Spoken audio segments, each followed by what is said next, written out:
కాబుల్‌లో ఒక హాస్పిటల్‌లో 2000 members patients హాయిగా నిద్రపోతున్నారు. ఇక సడెన్‌గా ఆకాశం నుంచి ఒక బాంబు పడింది.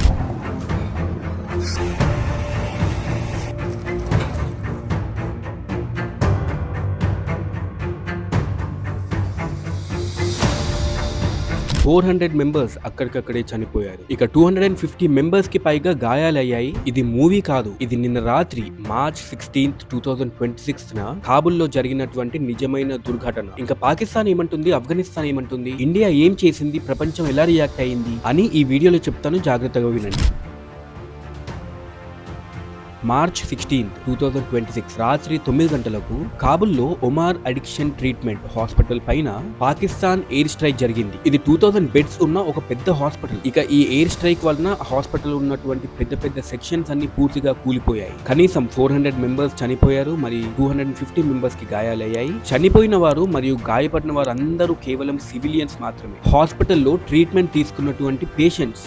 లోకల్ టెలివిజన్ స్టేషన్స్ ఈ ఫుటేజ్ ని మొత్తం చూపించాయి. ఇక రెస్క్యూ ఫ్లాష్ లైట్స్ ని వాడుతూ చీకట్లో ఉన్నటువంటి బాడీస్ ని తీసుకొస్తున్నారు బయట. ఇక ఫైర్ ఫైటర్స్ మండుతున్న ఆ బిల్డింగ్ ని ఆపడానికి వారు ప్రయత్నం చేస్తా ఉన్నారు. ఇక ఇది చూసిన ప్రతి ఒక్కరూ కన్నీళ్లు పెట్టుకున్నారు. కానీ పాకిస్తాన్ ఏమంటుందంటే, పాకిస్తానీ ప్రైమ్ మినిస్టర్ షేబాజ్ షరీఫ్ యొక్క స్పోక్స్ పర్సన్ మొషరఫ్ జైదీ ఈ అలిగేషన్స్ అన్ని పూర్తిగా బేస్లెస్ అని డిస్మిస్ చేశాడు. కాబుల్లో ఎటువంటి హాస్పిటల్ పైన మేము దాడి చేయలేదు అని క్లియర్ గా చెప్పేశాడు. పాకిస్తాన్ మినిస్ట్రీ ఆఫ్ ఇన్ఫర్మేషన్ చెప్పింది ఏంటంటే, మా బాంబ్స్ కేవలం టెర్రరిస్ట్ మీద పడ్డాయి, ఎలాంటి సివిలియన్ సైట్స్ ను మేము టార్గెట్ చేయలేదు. అంటే ఇక్కడ రెండు దేశాలు రెండు వేరు స్టోరీస్ చెప్తున్నాయి. ఒకవైపు చూస్తే 400 మంది డెడ్ బాడీస్ ఉన్నాయి, మరోవైపు మేము హాస్పిటల్ ని కొట్టలేదు అని వాళ్ళు డినై చేస్తున్నారు. ఇక నిజమేంటో ప్రపంచం తెలుసుకోవాలి. అసలు ఈ యుద్ధం ఎందుకు మొదలైంది? ఇప్పుడు బ్యాక్గ్రౌండ్ మనం తెలుసుకుందాం. ఫిబ్రవరి 26, 2026న Afghanistani Taliban government Pakistani military bases పైన దాడి చేసింది. ఇక దానికి రివెంజ్ గా పాకిస్తాన్ వెంటనే ఆఫ్ఘాన్ బార్డర్ ప్రావిన్సెస్ మరియు క్యాపిటల్ కాబుల్ మీద దాడి చేసింది. ఇది పాకిస్తాన్ చరిత్రలో మొదటిసారిగా ఆఫ్ఘనిస్తాన్ యొక్క అర్బన్ ఏరియాస్ మీద దాడి చేసింది. ఇక పాకిస్తాన్ డిఫెన్స్ మినిస్టర్ ఈ సిట్యుయేషన్ ని ఓపెన్ వార్ అని డిక్లేర్ చేశారు. కానీ అసలు కారణం ఏంటంటే, టీటీటీ అనే టెర్రరిస్ట్ గ్రూప్ ఆఫ్ఘనిస్తాన్ లో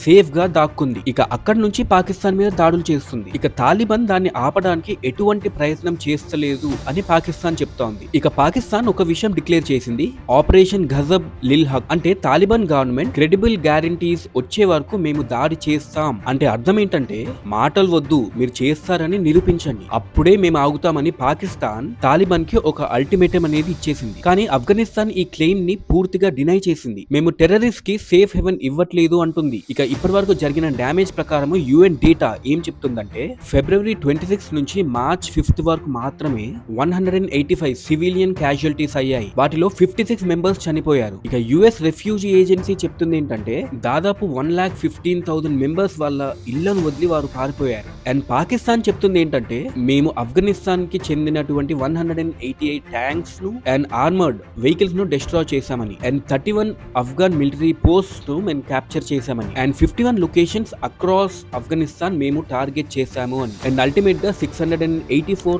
ఆఫ్ఘనిస్తాన్ తాలిబాన్ ఫోర్సెస్ ను మేము హతమార్చామని. కానీ ఆఫ్ఘనిస్తాన్ మాత్రం ఈ నంబర్స్ అన్ని డైరెక్ట్ గా రిజెక్ట్ చేస్తా ఉంది. అంటే ఇప్పుడు రెండు వైపులో చాలా డ్యామేజ్ అయితే జరిగింది, కానీ అన్నిటికన్నా ఎక్కువ నష్టపోయింది మాత్రం సివిలియన్స్. ఇక ఈ విషయం గురించి ఇండియా ఏమంటుంది? India foreign ministry spokes person Randhir Jaiswal Pakistan strikes ని అఫీషియల్ గా కండెమ్ చేశారు. ఇక వారు చెప్పిన ప్రకారము ఇది పాకిస్తాన్ యొక్క మరో దాడి మాత్రమే, ఆఫ్ఘనిస్తాన్ ఒక స్వతంత్ర దేశం అని వాళ్ళకి ఇంకా అర్థం కాలేదు, అండ్ వాళ్ళు సావరిన్ ఆఫ్ఘనిస్తాన్ ని యాక్సెప్ట్ చేయడానికి ఇష్టపడరు అని స్ట్రాంగ్ గా చెప్పారు. ఇక ఇండియా ఆఫ్ఘనిస్తాన్ సావరినిటీ మరియు టెరిటోరియల్ ఇంటెగ్రిటీకి సపోర్ట్ ఇస్తుంది అని అఫీషియల్ గా డిక్లేర్ చేసింది. ఇక దీనికి పాకిస్తాన్ ఏమంటుందంటే, ఇండియా కమెంట్స్ విన్న పాకిస్తాన్ చాలా ఆగ్రహంతో ఉంది. మీరు ఆఫ్ఘనిస్తాన్ నుండి మా మీద ఇక మీకు మాట్లాడే హక్కు లేదు. Pakistan foreign ministry spokesperson Tahir Andrabi మాటల ప్రకారము ఇండియా యొక్క TTP support and Balochi liberation army support అందరికీ తెలుసు. ఇక ఇండియాకి మాట్లాడే అర్హత లేదు అని.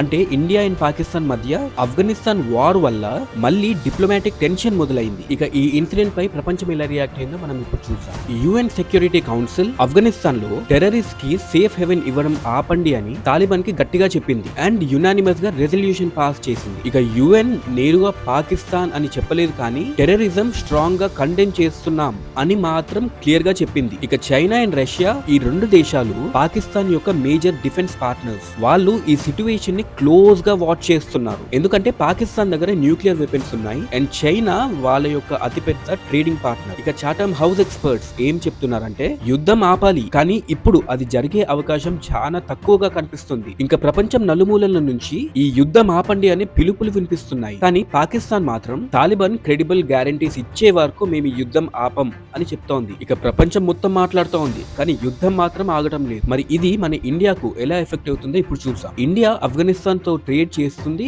ఇరాన్స్ చాబహార్ పోర్ట్ ద్వారా. కానీ ఇరాన్ లో జరుగుతున్నటువంటి యుఎస్ ఇరాన్ వార్ వల్ల ఆ పోర్ట్ కూడా ఎఫెక్ట్ అయింది. అంటే ఇండియా ట్రేడ్ రూట్స్ రెండు వైపులా డిస్రప్ట్ అయ్యాయి. ఇక council of foreign relations warn చేసింది ఏంటంటే Pakistan Afghanistan conflict India Pakistan tensions కి కూడా దారి తీయొచ్చు అని. అండ్ ఇది ఇండియా సెక్యూరిటీకి కూడా ఇండైరెక్ట్ థ్రెట్. అంటే ఒకవైపు ఇరాన్ వార్, మరోవైపు పాకిస్తాన్ ఆఫ్ఘనిస్తాన్ వార్. మన దేశం రెండు వైపులా ఛాలెంజెస్ ఫేస్ చేస్తా ఉంది. ఇక మార్చ్ 2026 లో ప్రపంచంలో చూస్తే వెస్ట్ సైడ్ లో ఇరాన్ ఇజ్రాయెల్ యుఎస్ యుద్ధం, నార్త్ సైడ్ లో యుక్రెయిన్ అండ్ రష్యా యుద్ధం, ఈస్ట్ సైడ్ చూస్తే పాకిస్తాన్ అండ్ ఆఫ్ఘనిస్తాన్ యుద్ధం. ఇక ప్రపంచం మొత్తం అగ్నిగుండంలా మారిపోతుంది. కానీ కాబుల్లో జరిగినటువంటి ఆ ఎయిర్ స్ట్రైక్ లో చనిపోయిన 400 మెంబర్స్ గురించి ఒక్కసారి మీరు ఆలోచించండి. వారు సోల్జర్స్ కాదు, వారు టెర్రరిస్ట్ కాదు, వారు ట్రీట్మెంట్ తీసుకుంటున్నటువంటి సాధారణ ప్రజలు. ఇక యుద్ధం జరిగేది లీడర్స్ మధ్య, కానీ చనిపోయేది మాత్రం కేవలం సివిలియన్స్. ఇక మన తెలుగు సమాజంలో ప్రపంచంలో ఏం జరుగుతుంది అని తెలుసుకోవడం మన బాధ్యత. ఎందుకంటే ఈ రోజు ప్రపంచంలో జరిగేది